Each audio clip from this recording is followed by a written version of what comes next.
We're now live, we're recording. And let's see, here comes our attendees.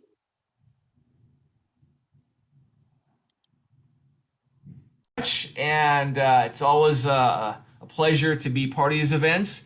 We were looking today back at the history, and we've been fortunate enough over the years to do a variety of presentations. And I'd like to, at this point, thank all the various architectural firms, individuals, for helping to support our company's products on various projects. And we might spend a few minutes at the end of the presentation discussing more about that. But for right now, my name is Dean Moylanen. I am the Director of Architectural Services for Noble Company. I have been there for almost 23 years now. It'll be 23 years in September. The entire time I've lived in Las Vegas. And why that's been very relevant to me is obviously we're a town that thrives on hospitality, and I've been here through most of the explosive growth that happened in the 90s up till about 2007 or so.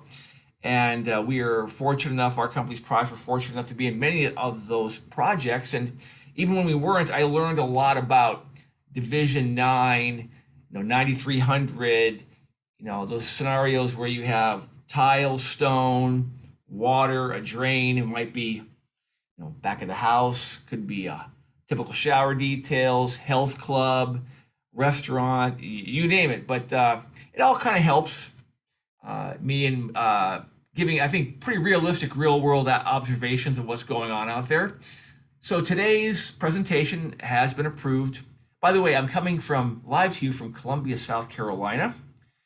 And it's a beautiful day here today. I was just sharing earlier that the gas situation kind of strange. You go one state north, there's no gas. One state south, there's no gas. But South Carolina's doing okay. But back to the presentation here.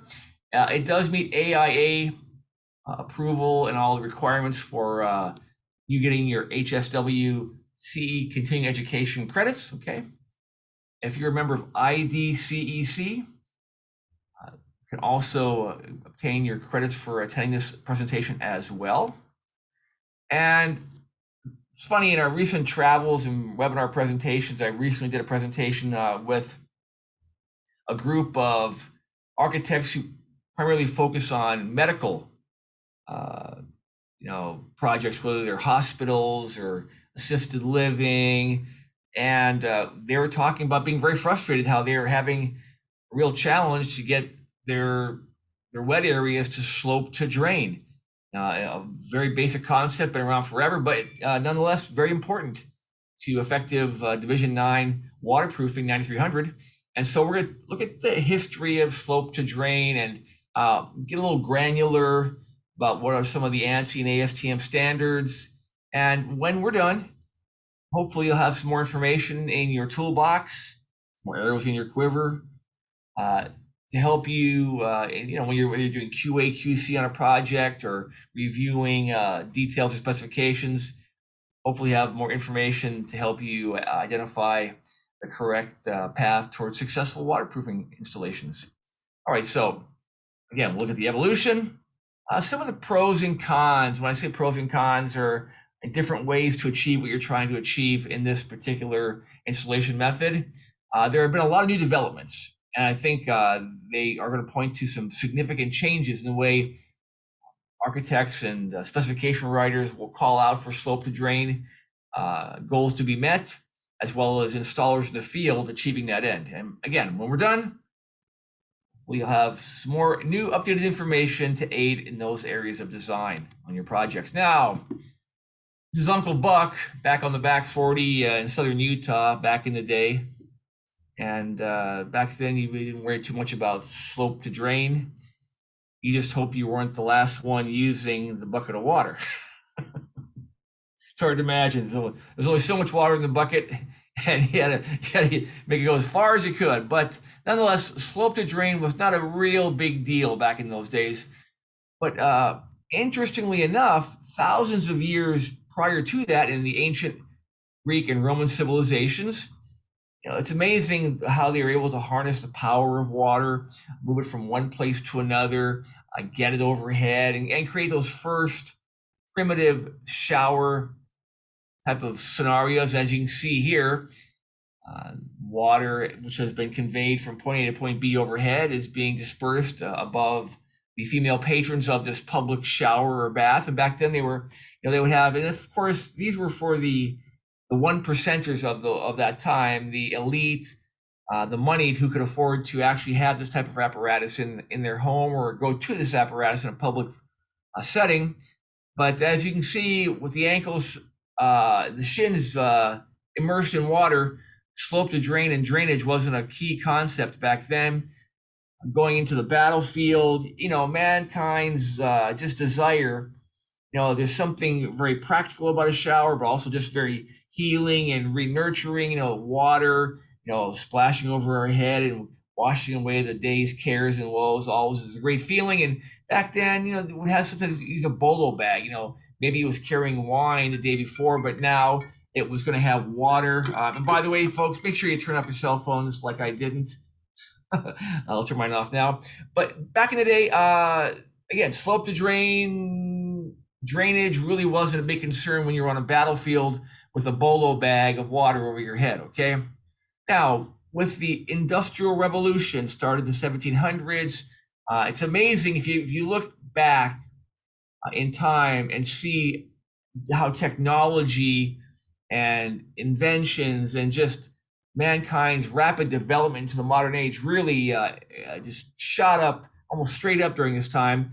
So by the late 1800s, early 1900s, you're starting to see urban living, high-rise, elevated living, vertical living, where the working class, the middle class, and of course the money class were all living on top of each other. Basic plumbing was now being established, along with being able to heat that water. And so you started to have tub shower arrangements. And of course, a tub was designed, whether it was a stainless steel enamel tub or a porcelain tub, the water was sloped down to the drain. So that pretty much took care of it in that scenario. Interestingly enough, look at this little advertisement from the turn of the century, 1890. You'll see where even back then, the therapeutic nature of water and, the effect it has on our body when it's, again, when it's splashed over our head or aimed at different parts of our anatomy. I've been on, I'm a Hilton Diamond for Life member, travel a lot with that company. And so I get upgraded to some pretty unique and sometimes upscale shower environments. I was in one shower environment where there were so many knobs, levers, shower heads. It took me about 10 minutes to figure out how to make it all work. And when I did, it felt like it was being blasted with a fire hose, deluge shower heads overhead. But nonetheless, even back then, you'll notice the footing, the base of this multi-headed shower apparatus contraption, there is no slope to drain, okay? Now, Tile Council of North America, along with the evolution of the established ceramic tile trade and the accepted practices that were agreed upon and conveyed to installers, with that came the Tile Council of North America Handbook.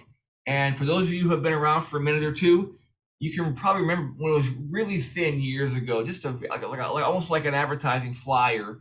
And now we have this. I mean, you can get two of these in your room when you're traveling and do curls, bench presses, all kinds of stuff. But nonetheless, in this day and age of digital information, a lot of architects, designers, contractors like to have this particular manual on their desktop because it literally shows every conceivable option for indoors, outdoors, ceramic tile, natural stone, glass tile, wet areas, dry areas. It's a great tool. If you don't have, by the way, they just came out with a 2021. Ours is shipping to us. We have not received it. Surprise, you may have heard shipping lately is a little bit challenging, but nonetheless, if you don't have this handbook, let me know. Email me, call me, we'll get you a copy. But within this handbook are numerous different slope to drain details for wet areas, okay? And of course, when you use the TCNA handbook as part of your reference for your specifications, there's no gray area. You call out for, let me just, I'm gonna pick a number here. You call out for W202E-20. Well, guess what? That's what the contractor, subcontractor has to install. He'll go to hopefully his TCNA manual and look up on page 188, W202E-20. Of course, that -20 is for the year, -21, -22, etc. Okay, but please, great reference tool for sloped drain or any other and many other tile-related, stone-related installations. Okay, by the 50s and 60s, we started to see what resembled something that many of us grew up using, and has come back into vogue as of late, sort of a retro look. But you have the enclosed shower area butted up to the tub outside of the shower area. Of course, the classic shower curb. By the way, I do a whole other presentation called Going Curbless, which examines making that curb go away. And of course, you see that 5-gallon bucket inside the shower. That's hardly ever a good sign, okay? Now, let's draw to the specific. Slope to drain is not a recommendation. It is a requirement. And I will tell you, I won't name the geographic area, the contractors involved to protect the innocent, but we were on a project recently where the drains were already mudded in. And when I say mudded in, the general contractor had literally poured the concrete to the top of the drain. Now, this is a 2-piece clamping ring drain. So you might ask yourself, how are they going to take the clamping ring off to fix the waterproofing? Good question. To further exacerbate their problem, they had way too little slope to drain. The requirement is a 2% or 1/4 inch per foot slope to drain. So I bring this up because I can tell you a lot of time and money and effort has been put into getting the message out to general contractors, architects, subcontractors, distributors who are selling tile-related products about slope to drain. But yet, on a project being built right now, it's not being done. So this is very important, okay? Because once the water backs up in your system, you're going to have all kind of issues that are going to be expensive to remediate. Now, looking at the Tile Council of North America handbook, let's look at two pretty classic details. On the left-hand side, B415. Of course, this will be B415-21, but this is the red line is a loose laid shower pan, okay? And I just happen to have this is an example of a loose laid shower pan. It can be, fairly malleable, adjustable. Could be polyethylene, could be PVC, polyvinyl chloride. The highest grade thermoplastic out there is chlorinated polyethylene, CPE. It is inherently highly bacterial, fungal resistant, heat resistant. It holds a crease rather well without damaging the thermoplastic. Other thermoplastics, when they get creased and manipulated, it actually causes a deformation and damage to the actual thermoplastic. That doesn't occur with CPE. And so if you're doing your upturns on your shower, but this material would go on a pre-pitch. As you can see here, there is a slope beneath the membrane. And then on top of the membrane would be another layer of dry pack mortar. Sometimes there might be reinforcing lath or wire. And then your tile or stone put on top of the dry pack mortar. That method has been around for many, many years. The method to the right, B421-21. This is per ANSI A118.10. That is an ANSI standard for a bonded membrane. Now, a bonded membrane might be painted on, rolled on, sprayed on, or it could be a sheet membrane like this. Most sheet membranes are either PE polyethylene, PVC, polyvinyl chloride, or CPE. They typically have 3 layers. This is this is only 30 mils. You have a bottom layer of nylon polyester, the middle layer of the thermoplastic, the top layer. This bonds to the top of the dry pack mortar bed. You'll notice that's at a correct 2%, 1/4 inch per foot slope to drain, and the tile or stone is bonded on top of the membrane. Okay, those are 2 different methods, okay? Now, with the advent of the home remodeling shows and YouTube and you name a different how to do it yourself or type of social media platforms, please be very careful. If you are one of those motivated homeowners or just a curious person, first I'd recommend if there's a particular manufacturer you want to access, Many of them have apps you can put on your phone that are very comprehensive. But here we're seeing now someone means well, and they may even believe they're doing it the right way. But when you're doing dry pack mortar, typically you have reinforced wire or lath that helps to anchor the dry pack mortar. But typically the wire or lath is put over the membrane because obviously you've got, here in this case, you've got three layers of 2x4s. It's gonna be a curb. If they're just going to throw the mud on top of the wire, well, the mud's gonna hit the wood. This is wrong, okay?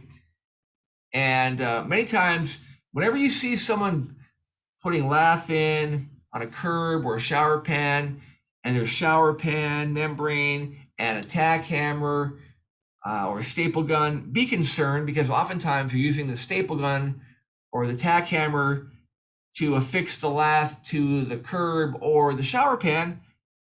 But if the membrane is beneath it, which oftentimes it is, you've punctured the membrane. Okay, so just be very cautious. Your best, when you need correct information on how to install products, try to source a manufacturer or an independent like Tile Council of North America, National Tile Contractors Association, okay?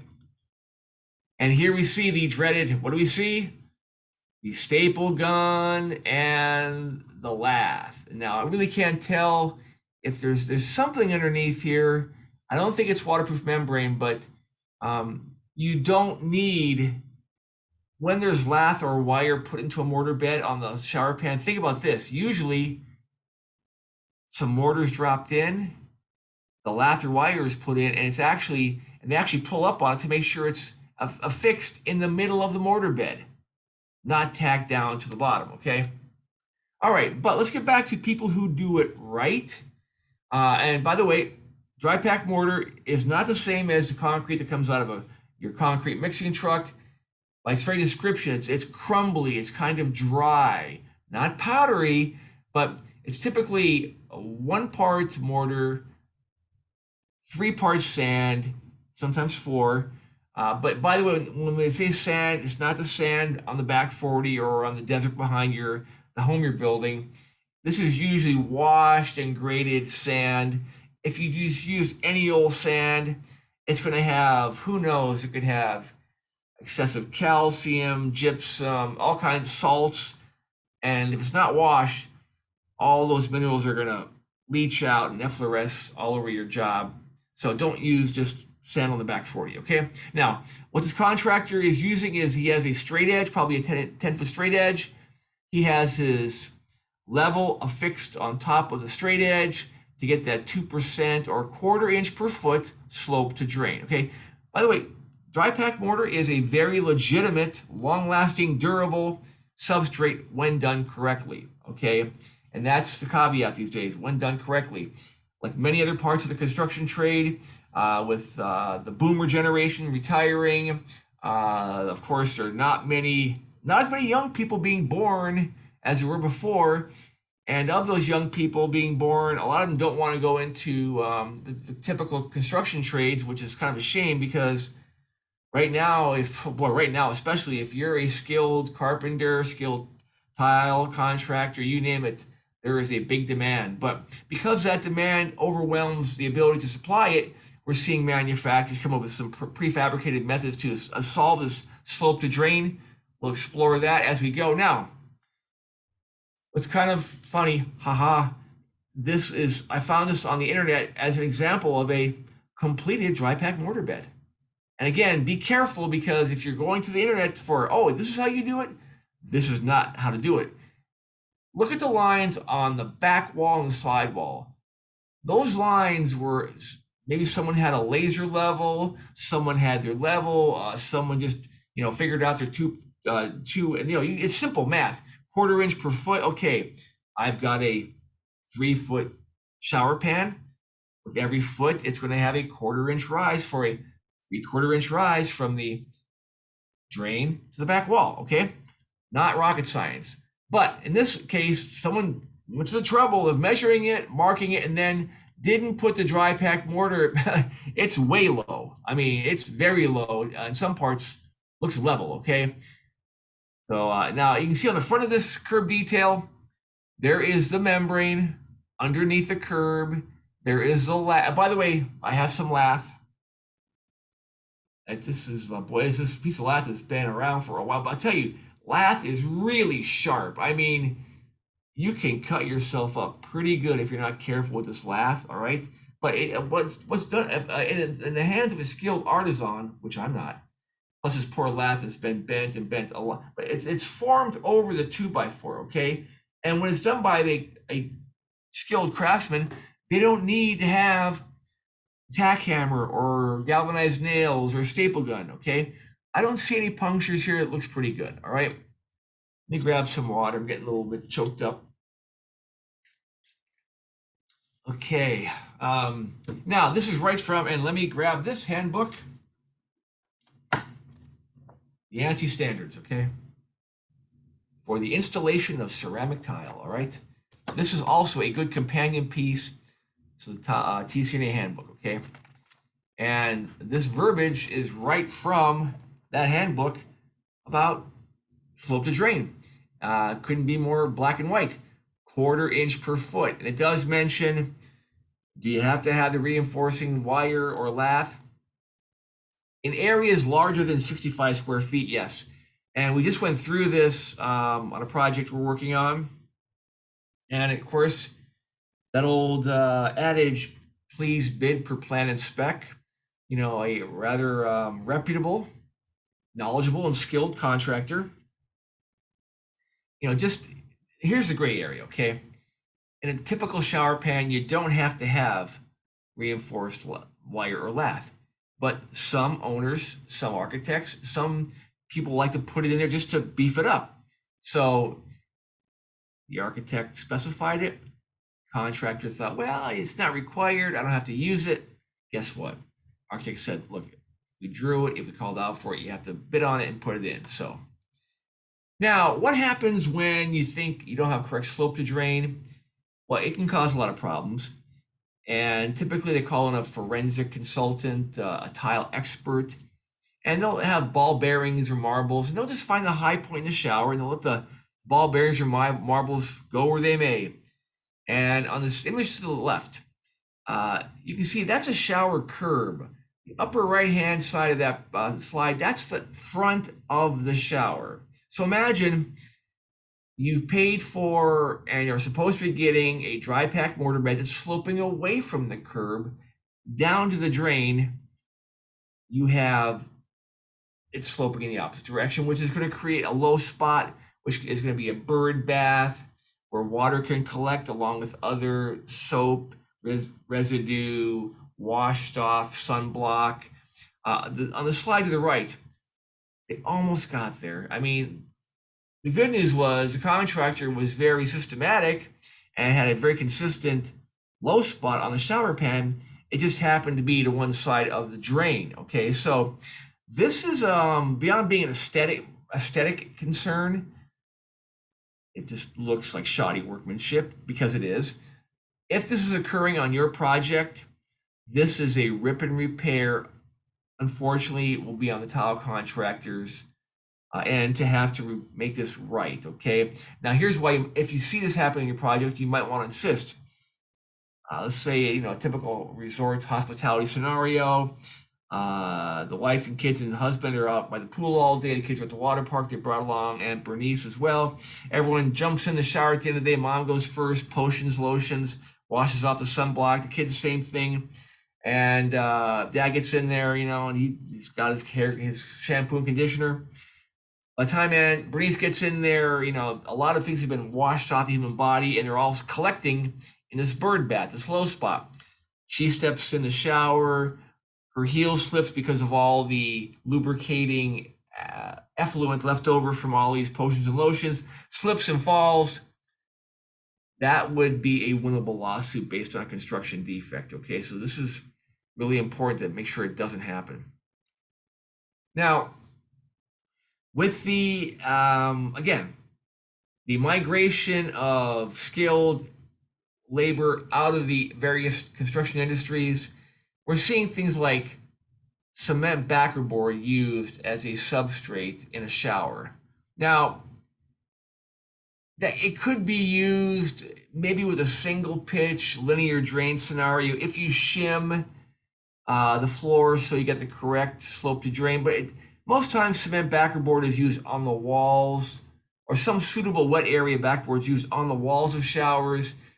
Cement backboard is often used over, let's say if you have second story wood substrate living room floors or kitchen floors and you want to tile over those, you'll put a cement backerboard down so you're bonding to a cementitious substrate, not wood. But here you see a clamping ring drain, okay, and this is a clamping ring drain. Okay, we'll talk more about this clamping ring drain later, but it has to have slope from every direction. In fact, I've got an example of that. I'm doing a little bit of reaching and grabbing here, but bear with me. This you can see there's slope that occurs in every direction. If you're using cement backerboard, you're not going to have slope in every direction, and you're going to have a situation where water cannot get off the floor like it should, okay? On the slide to the right, a solid piece of some type of wet area backerboard was used. And again, slope to drain is not a recommendation, it's a requirement, okay? By the way, if you're going to use a liquid membrane, all right, make sure you put it on thick enough so you can't read the print of the backerboard behind it, okay?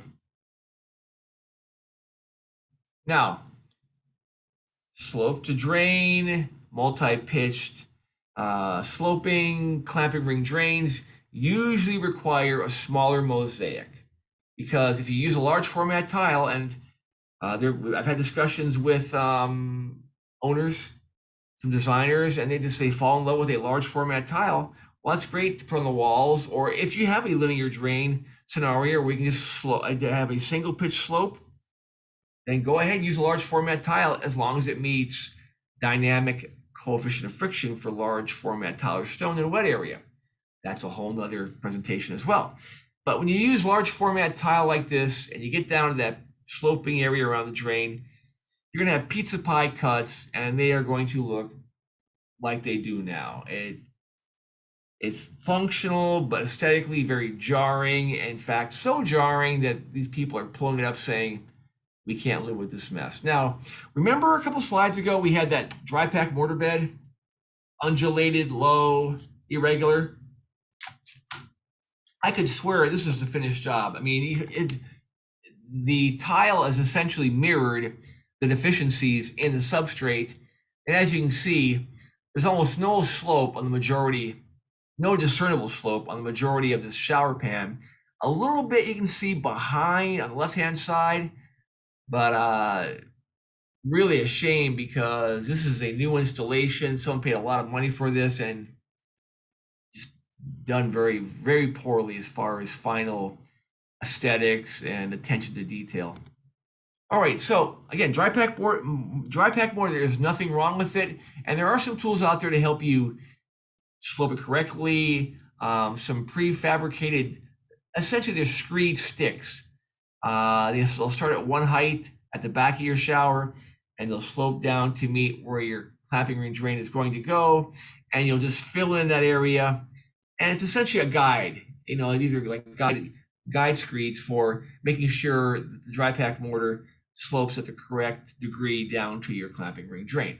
Now, even when this goes right, here's some things to consider. If you're doing even a fairly long, let's just say it's student dorms, 25, 50, 100 showers. Let's say it's hospitality, 100, 200, or let's say it's a mega resort in Las Vegas, 1,000 rooms.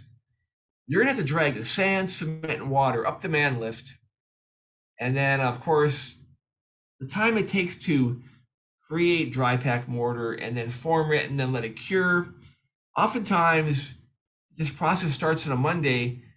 By the time that dry pack mortar bed cures out, and then you're using a liquid membrane that requires curing, that takes more time. You have to flood test it after the membrane cures. You could be looking at Thursday or Friday before you start installing tile. And that's if the dry pack mortar bed is done correctly, all right? So because of that, this is one of the original early prefabricated slope to drain products, and In this case, remember our loose laid shower pan? This was designed for the detail, which had a loose laid shower pan on a pre-pitch. This was the pre-pitch. Membranes laid on top of the pre-pitch, loosely laid, not bonded. Dry pack mortar bed goes on top of the membrane, and the weight and mass of the mortar bed holds the membrane down. Very legitimate. It's been around for many years, but or someone said, wait, if we could do that for loose laid installations, can we do it for bonded anti-A110 membranes? And for all my samples around here, the answer is yes, you can. In fact, I wrote a riveting article, so riveting, in fact, if you get a hold of a copy, if you're having trouble sleeping tonight, or whenever night, just crack it open. You'll be lights out in 2 or 3 minutes. But it's a objective, neutral look at the emerging trend, and it's going to become an entrenched practice, I believe, fairly quickly, of these prefabricated slope to drains, where it's an anti-A110 bonded membrane, and there are some challenges. That whole process is going through. I'm trying to find. Oh, here we go. I'm going to reach with my feet and see if I can grab this. Okay, it's good we're all friends here. Here's an example, okay, of a material that could be on a prefabricated base or pan. Now, the majority of the prefabricated pans or trays that are designed, this is just a square sample piece, but they're designed to slope, are made from 3-pound EPS foam. EPS, expanded polystyrene, okay? You see what I'm doing with my fingers here? You see those imprints, okay?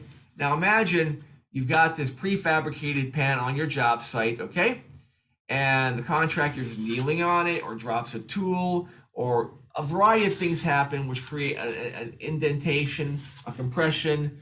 Well, if you don't fix that, that's going to become a collection point for gray water.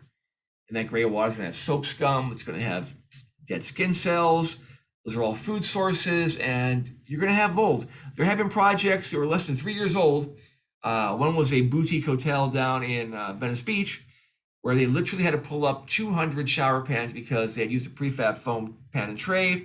And on top of that, they used a small mosaic, which that pan or tray couldn't accept without compression. And so there are some caveats to this trend. Now, having said that, I think in the next 7 to 10 years, I think the majority of your shower pans, typical shower pans, will be made from some prefabricated product, okay? But just know this, if you're getting involved with them, they can be used, they have been used successfully on commercial installations, but they are not all created equal, okay? So here's a quick run through of some, and these are not, by all means, these are not every option out there. These are some of the more popular ones. Okay, on the top left hand of the screen, we have a molded EPS, expanded polystyrene pan or tray. It has the required 2%, or it should have, I should say. Make sure, by the way, oddly enough, some of these prefabricated pans and trays do not have the actual correct slope to drain, which could be a problem down the road with your inspector. So anyway, but in this case, standard size, standard drain location, the membrane has to be attached to this prefabricated pan and tray, okay? The challenge with any of these, one size fits all, kind of a generic, gee, we got a tub replacement here with an end drain, tub replacement, center drain, 3-foot pan, 4-foot pan, 6-foot, whatever. If the details or if the drain requirements don't match up with what's available, you're going to have to start cutting and pasting. It gets a little bit messy, okay? Now, on the slide, on the top right-hand side, we have, again, an EPS, expanded polystyrene foam tray. And in this case, a liquid membrane has been painted on, brushed on, etc. Now, the one concern you have there is, imagine this is coated with your waterproof membrane. Something does hit, damages, indents that tray or pan. You may disturb the surface tension of the waterproofing, which could lead to a failure in the waterproofing. In this case, the drain has been offered up to you as part of the assembly. It's up to you whether you like that drain or not. on the bottom left-hand side. Okay, there are some manufacturers, while they're using EPS foam, are also putting, because look, your EPS foam has a PSI, pounds per square inch, about 35, about 40 to 45. This honeycomb matrix on top of it is at 235, okay? What does that mean? That means you can drop a tool. You can get a big guy with his knees on the foam tray or pan. And you can use small mosaic. You can use 1x1 mosaic, and you're not going to have a problem with compression or point loading, okay? By the way, some of these manufacturers will create a custom size pan or tray for you based on where you need the drain tie-in, based on, is it going to be a 39.5 inch by 56 3/4? There are some manufacturers who can do that. On the bottom right-hand side of the slide, this is XPS, extruded polystyrene, okay? It's a more dense material. On top of that, which makes it a little more compression resistant and a little more waterproof, water resistant. But in addition, this particular product has a cementitious combination of a cement bond coat with a fiberglass skin to increase the strength and rigidity and waterproofness of that product, okay? Now, watch a little movie here. We talked about what happens when foam gets dented. Well, the concerns are, and let me start get your popcorn ready here. Okay, it's a ball drop test. This comes from IAPMO PS106, 2-pound steel ball drop from 3 feet. This is one of the popular prefabricated pans out there. You'll see that low spot. And boy, this was really gray water. Someone was very dirty. They came up from a coal mine. But if that represents gray water, dead skin, here's another popular EPS, expanded polystyrene foam tray. And as you can see, this representing someone drops a tool, someone puts a ladder overhead, check the lighting. Someone just is a big person and kneels on the foam. A collection point for gray water, okay? Brand 3 is coming up here. Here we go. This would be very similar to that molded EPS foam. In this case, it's almost a double dent. It's a 2-for-1 special there, okay? But, you know, you'd like to think, oh, gee, the contractor installer is going to catch that and going to fill that in. Well, even if they do, if they're doing it very quickly and they don't fill it entirely, you're still going to have a collection point for gray water, okay? This is that honeycomb matrix on top of the EPS foam. Same 2-pound ball, dropped from 3 feet. No apparent visible damage, marring, compression, and our really gray water tells a tale. There are no low spots that are collecting any of that water anywhere on this shower pan or tray. So there you have it. Make your decision wisely what you want to use out there. Okay, next slide. Here we go. Okay. Now, let's look at what happens. We talked about, you know, any system that works is actually a system. It's not just the tray or the pan. It's also the curb. I mean, curbs can be a source of incredible failure and leaking if not done correctly. All these products out there that are prefabricated are taking steps out of the subcontractor's hands. And with all due respect to a talented, skilled contractor, and there are still many in the marketplace, the less steps they have to go through to get to the end result in the field, the less chance for failure. Okay, so in this case, we talked about the 3 stacked 2x4s and the metal lath and the membrane. Well, in this case, that's pretty much what happened. And someone formed the metal lath over the membrane, which is like, it's a consistency of old newspaper. By the way, one of the things about PVC shower pan materials, over time, they tend to outgas. There are plasticizers that make them flexible and malleable. If they're being exposed to air or water, that will accelerate that process. So you wind up with a membrane that looks like potato chips or old newspaper. but no doubt a failure. If you look at the staining on the wall where the curb meets the wall, that's all the water that's collected at various points in this curb, so much so it's trying to find a way out of the system, and the only way out is through the sidewall. And that's what you see, the water leaking out from underneath the curb. By using, and by a variety of manufacturers have these products, and they are typically bonded with a modified thin set to the substrate. They come anywhere from 3 feet up to 8 feet. They can be designed, but from certain manufacturers to be you need a certain height, a certain width. That can also be done, okay? Again, here's what we're trying to avoid. And when you have a prefabricated tray and a prefabricated pan, this concern goes away, all right? Now, it can be done correctly. And here, just I want to show that I'm not saying that mortar beds or mortar bed installations are faulty. This is a representation of a very good installed curb in the middle of being constructed. You can see the lath uniformly formed over the curb, no punctures of the membranes beneath the lath. The skilled contractor is forming the curb out of dry packed mortar when the tile or stone will be attached once it's cured out. But think about this. Even when done correctly, how much time is this taking, okay, on your project? To install one of these prefab foam curbs takes a matter of minutes. This is a multi-hour process to get this right, and then it has to cure out and dry before you can install tile and stone on top of it, okay? Now, I am dried out today. I think long day in the airplane yesterday, I think had me a little parched. Now, in Europe, you have to have a drain in the drying area of your shower or your bathroom, rather.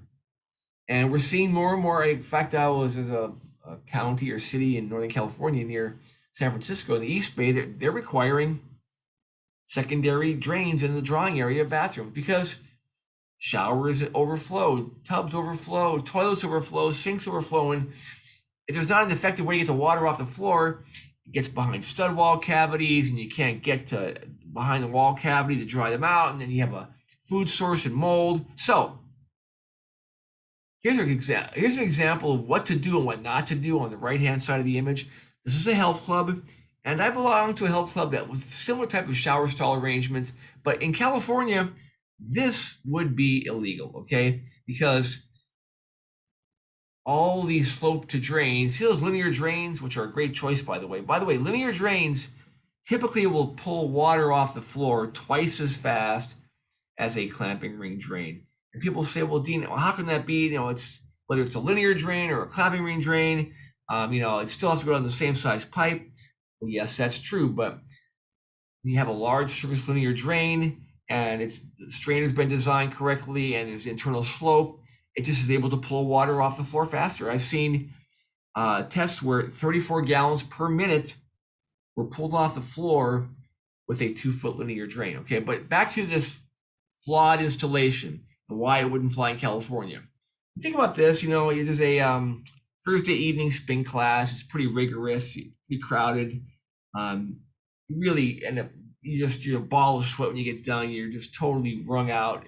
And you go back downstairs, and everyone jumps in their shower and rinses off all the sweaty grime and the day's cares and soap scum. And it's all flowing out into the common point of entry and exit of the shower area. Okay? It's unhealthy. It's kind of, if you think about it, it's kind of gross because you're kind of trotting through someone else's gray water. Okay? So a better solution would be to slope these shower stalls in the opposite direction, put the linear drain on the back side of the shower. Now, the backup clamping ring drain is still a good idea because systems malfunction, overflow, you name it. Having another drain area outside the direct wet areas is, like I said, required in some countries in Europe, and more often being called upon in various cities and counties and jurisdictions here in the US. Okay, drains. And again, we're talking about the system. It's the shower pan, it's the curb, it's the drain. We talked about how efficient linear drains can be. Oh, by the way, excuse my language, gosh darn it. Talk about these prefab pans and trays. They are also by a variety of manufacturers available for linear drains. Okay, so here you see that. It's difficult to see. There's a actual slope here that ties into that linear drain. Okay, again, linear drains do pull water off the floor much more efficiently than a clamping ring drain, but the coin of the realm in most projects today is still the three-piece clamping ring drain. And most often, if you go out to a commercial site, you'll see there's the base of the drain, and then there's a concave dip, okay? And that concave dip, it's a real hassle when you're waterproofing. To pull a sheet membrane down over that concave dip creates a lot of fish slips and wrinkles. Now, there are manufacturers that have prefabricated drain flashings. That does minimize that issue. But what's happened is, to get away from that, first of all, let me show you. This has become very popular residentially. It's known as a bonded drain flange. We'll start at the right-hand side of the slide for a change. This is a bonded drain flange, okay? And your drain strain is gonna go right here, okay? And then as you can see here, typically a sheet membrane is they're gonna use either modified, in some cases non-modified thin set, depends on the manufacturer, but your sole source of attachment is going to be the cementitious bonding agent keeping the membrane affixed to this bonded drain flange, okay? Very popular in residential applications, not so much in commercial, but it has its place. Now, kind of an evolution of that concept, and let me take this apart for you. Remember we talked about the concave dip with typical clamping ring drains that create a waterproofing challenge? Well, imagine if someone took the best aspects of a bonded drain flange, because this keeps the membrane on the same plane at the same level as the tile installation, okay? So does this. The difference, you've got a clamping ring. That's a good idea because the clamping ring comes off, the membrane, let's see, I've got a piece of membrane here. The membrane would be actually go up beneath the clamping ring. A marine grade sealant would be applied and the clamping ring goes down. So you have a combination of mechanical and chemical fusion to lock that detail real tightly, very robust. It's gonna be very difficult to pull this membrane away. And by the way, this is the #1 area of failure in typical waterproofing in a shower pan or back at the house. Anytime you have a liquid or sheet membrane, it's not done correctly. This is the #1 area of failure. This goes a long way to mitigating that concern. Now, if you look inside, remember, weep holes. Everyone's heard of clogged weep holes. Gee, the weep hole's clogged up and the drain backed up, and now we have all these showers that aren't draining correctly, and the shower pans smell like old gray water. Well, that's gone away because it's hard to see here. You see that little channel? That's what's considered. You can see right there. That is what has replaced weep holes. So what you have is a drain detail that keeps everything on the same plane, locks the membrane in with a clamping ring and chemical fusion, and has weep holes on the side, weep channels, to further mitigate any concerns you have about failures at the drain. Now, of course, like anything else, you can have the world's greatest drain, but if you don't put it in correctly, and we have a couple issues with this one, you can see it's a little high on one side, a little low on the other. We're gonna have to fix that. All right, now let's talk about exterior areas. Decks, patios, plazas, elevated areas where maybe in years past there was not tile or stone, but more and more from a commercial perspective, they're often turning these exterior areas into revenue enhancement areas. Maybe an evening area where people will gather for a cocktail and some entertainment. Could be someone's deck of their home, their vacation home, or just their home in a nice residential subdivision, and they want some slate or some nice porcelain. Well, you still have to have slope to drain. You still have to consider what's going to happen when it rains. How is that water going to be managed? Okay. And back to our TCNA manual. Of course, this is vintage 2019 rather. Not 1919, 2019, okay? But you'll see a variety of details for exterior deck applications and slope to drain, once again, required, not recommended, okay? Now, a couple things just to touch on, and this is like this one horror shot kind of encapsulates a couple of sins which happen on many deck projects. Please realize if you have an exterior deck, you can use a wood frame deck, but you need to have a cementitious exterior rated backer board on top of the wood. I was talking today with a contractor here in South Carolina, and it had been proposed to them to save money.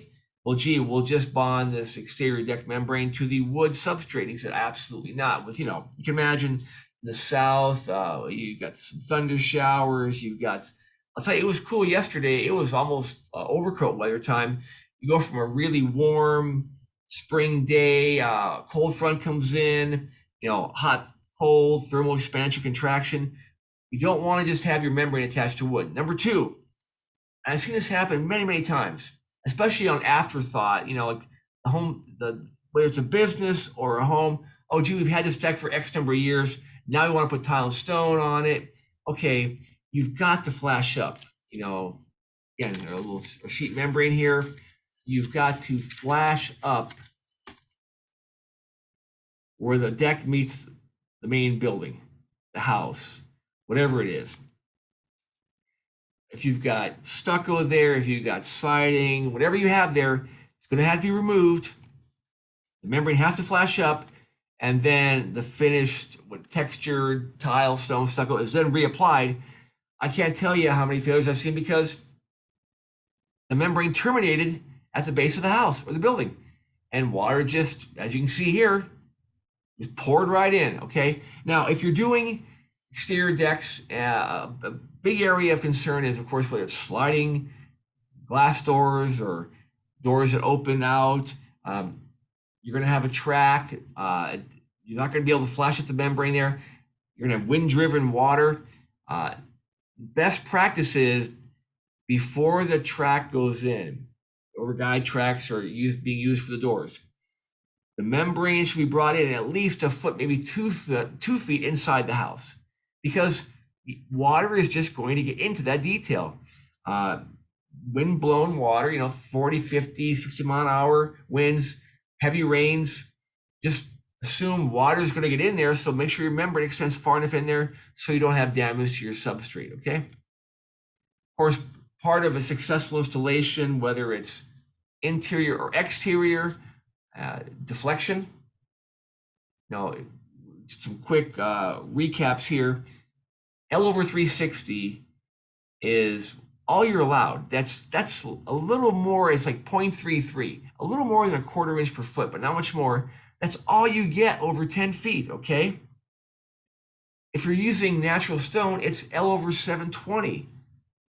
That's a little over 1/8 of an inch in 10 feet. That's all you get. So if you have issues with deflection, and the contractors I know and work with, I say, look, please don't take on the role of being a structural engineer. Let someone else fix this. And by the way, there is no membrane uncoupling product. Anything that is an underlayment you're going to put down on top of that substrate to suddenly magically remove any deflection concerns you might have, okay? Movement joints, very critical, a very part of successful waterproofing. You can have your quarter inch per foot, you can have the correct type of drain, you can have everything done correctly, but if you don't address socket joints, cold joints, those areas are going to move. If that movement disrupts and damages the waterproof membrane and or the tile, you're going to have problems. Harkening back to our venerable Tile Council North America Handbook, there is a whole compendium. Love that word, compendium. Show me your compendium, he said. Okay, EJ 171. Okay, there is just page after page which goes into every type of movement joint concern you're going to have and shows actual various details, so you can include those on your on your bid documents, okay? But again, when in doubt, go to the TCNA for that information. By the way, real quickly, if you use a high quality waterproofing and or crack isolation membrane, and there are membranes that do both, you can actually relocate your movement joints onto a grout joint, okay? The crack isolation performance of a superior membrane allows you, instead of just cutting right through the finished tile or stonework, which looks horrible, we've all seen that, you know, someone just has a saw cut ripped through the tile or stone coming off a column, very jarring, can ruin otherwise beautiful installation. You don't have to do that. With a high grade crack iso waterproof membrane, you can relocate your movement joints to the next closest grout joint. Of course, use the correct movement joint product, okay? Here's an example of just one of those details at the back of the Tile Council of North America Handbook. Okay, real quickly here, coming down the home stretch, we've seen a migration, hard to believe, back to using green board and horror of horrors, drywall in wet areas. And there are some actual manufacturers going, oh yeah, use our membrane over drywall. And gee, once it's covered, it's waterproof, right? Well, yeah, the front side. But, you know, USG, one of the biggest makers of drywall / green board in the US, says emphatically, do not use our products like this in wet areas, okay? Because if something happens, oftentimes there's a leak at the shower head, some part of the plumbing assembly has a leak, you know, behind what you can see. And if you've got cement backerboard, yeah, it'll get wet, but it'll dry out. If you have drywall or green board, it's going to get wet, stay wet, now become a great source for mold. Okay, so at the end of the day, what we're trying to do with the correct slope to drain standards in place, as well as other best practices of the industry, you know, it allows you to have finished projects like this. You know, a sleek, minimalistic linear drain placed at the back of a shower, you know, large format tile. But if you don't have that correct slope to drain, it can create a lot of other issues on your project that can lead to not only aesthetic concerns, but literally the health, safety, welfare of the individual using that shower, that wet area.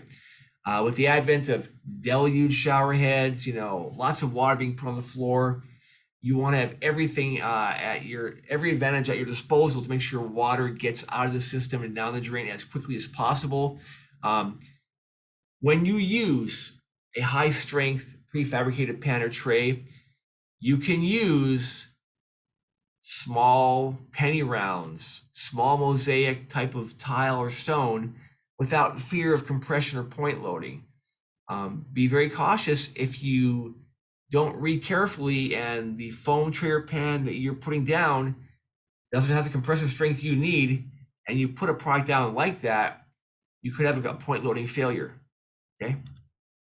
Of course, really critical. We just did a big webinar nationwide a couple days ago with the National Tile Contractors Association, and we really honed in on this, and that's, of course, is qualified labor. You know, the industry, I can assure you, manufacturers are putting a lot of money into supporting these various groups in an effort to make sure that these contractors receive the level of training to put the quality of work in you require for your projects. And of course, master spec spells out the language pretty clearly. And in fact, I have seen jobs recently. I was over in the islands and there was a local contractor who did not meet the qualifications of qualified labor, and they did use somebody else. So that's becoming more and more of a reality out there. And that's what, you know, I also work with contractors. I try to share with them that, look, it's going to be an eventuality where if you don't have the proper training and get certified to the level required by these specifications, you will not get that work. And of course, these various groups cover areas of like large format tile or stone, membranes, you know, waterproof membranes, sound iso membranes, crack iso membranes, exterior deck membranes, mud work. Look, mortar, mud work, that's shorthand for mortar, dry pack mortar. It's always going to be around. Again, some challenges with the skilled craftsmen needed to make it installed correctly, successfully. But that's one of the areas these groups cover, as well, along with showers, wet areas. As you can see, pretty comprehensive approach to making sure your projects are installed correctly and last a long time. You know, when tile or stone is put in correctly, it has one of the longest life cycles of any finished good out there. Again, one more look at the email addresses and the various names. If you have any questions, need some follow-up assistance, let me know, or contact these groups. They'll be more than happy to help you. And that is pretty much it. I don't know if we're going to have any questions as part of the closing part of this presentation. I'll briefly spend just maybe a minute or two about our company. I'm sure most of you know about Noble Company. We've been very blessed. Of course, the blue binder, many of you probably have these in your or had them in your library. I will tell you that we have a great app. Let's go to the Android, their version of the App Store or the App Store for iPhone. Look under Noble Company. I mean, it's everything in this binder is in our app, along with instruction videos, short form specifications, you name it. It's a great tool. But you know, we are, at the end of the day, we are a Division 9 primarily, and we also have some plumbing products as well. But we make really high quality waterproof membranes, crack isolation membranes, sound isolation, exterior deck membranes. We are in about 25%. You know, we're kind of a boutique niche company. We have great competitors and much larger than we are. But I will tell you this, those of you who want to spend the time over a cup of coffee, our company makes perhaps the highest quality waterproof membrane in the entire industry. We look like metrics like ASTM E96 Procedure E for vapor migration, very critical to successful waterproofing. We look at ANSI 819.12, high performance, that's movement and how well your membrane can handle movement. We perform at the highest levels in those areas as well. For those of you who know me, know our company, knock on wood, knock on something. We've had millions of square feet of our product put in a variety of installation projects, hospitality, university, sound isolation, with very little blowback, very few problems. We make linear drains. This is our clamping ring drain that we talked about earlier. Our linear drains can be made custom size from 2 feet to up to 8 feet, any size in between, drain time where you need it. The custom pans and trays we talked about, the one that does not have a problem with the ball drop test, the one that can be custom sized for your particular project. We can even put the membrane on for you at the factory. So that's my quick overview of our company's products. You've got my phone number, you've got my email address. If you haven't worked with our company before on projects that might require our products, by all means, give us a call. I don't know if we have any questions or comments, but I'll turn it back over to the folks at the local chapter. Hello, thank you very much, Dean. That was very interesting. And it doesn't look like we have any questions. Okay. So I'd like to thank you for your time. You're welcome. Everybody have a good day. Thanks Have very a good much. day. You folks stay safe out there, okay? Bye-bye. Bye.